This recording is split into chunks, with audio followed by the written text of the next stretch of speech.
Bonjour, eh bien aujourd'hui on va tester le switch qui s'appelle aussi splitter puisque ça correspond aux différentes fonctions du boîtier. Alors dans la boîte qui est ici, on trouve le boîtier lui-même, une télécommande, une notice et un câble USB pour alimenter le boîtier. Alors sur le boîtier lui-même, sur le côté, on ne les voit pas ici, il y a deux entrées HDMI et deux sorties HDMI.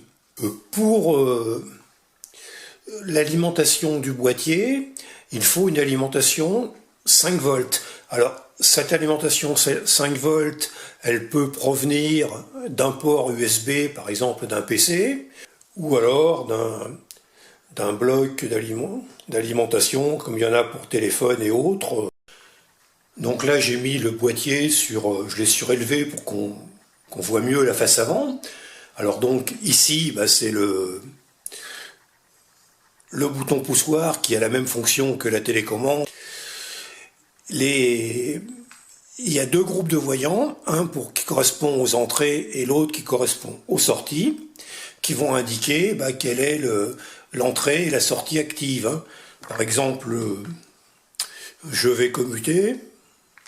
Voilà, donc vous avez vu que la LED bleue a changé. Alors, la première fonction du boîtier, c'est de sélectionner une des deux entrées pour l'afficher sur la sortie. Bon, dans ce cas, c'est cet écran. Actuellement, c'est le mini PC qui est affiché sur cet écran. Bon, maintenant, avec la télécommande, je vais sélectionner l'autre entrée. Alors, ça met un certain temps, c'est pas lié du tout au boîtier, c'est lié au temps d'initialisation de l'écran. Alors maintenant, on voit que sur l'écran, on a l'affichage du PC portable. Je peux faire la même chose en appuyant sur le bouton poussoir. Donc là c'est pareil, ça s'éteint, ça affiche l'écran du PC se raffiche, et puis sur l'écran principal, ça raffiche le mini PC.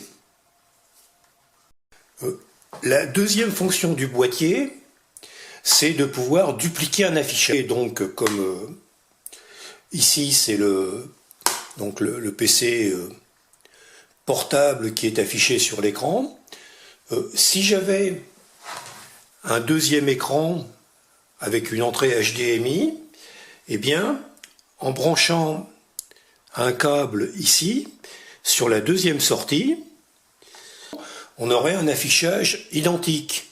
Alors là, pour vous le faire voir, je vais, sans toucher aux entrées, je vais simplement déplacer le câble qui est relié à l'écran.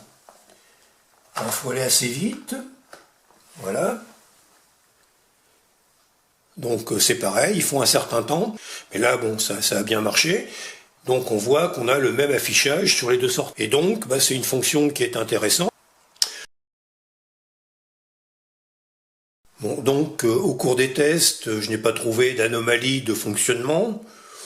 Bon, la seule petite réticence, c'est qu'il me semble que la télécommande est quand même relativement sélective et qu'il faut qu'elle soit en face du boîtier. Quand on est sur le côté, ça marche. Enfin, si là ça marche, mais c'est pas dans d'autres configurations, si la face avant est pas en visibilité, ça peut être un petit peu juste. Alors, l'avantage, évidemment, c'est que de ce boîtier, c'est la télécommande qui est extrêmement pratique.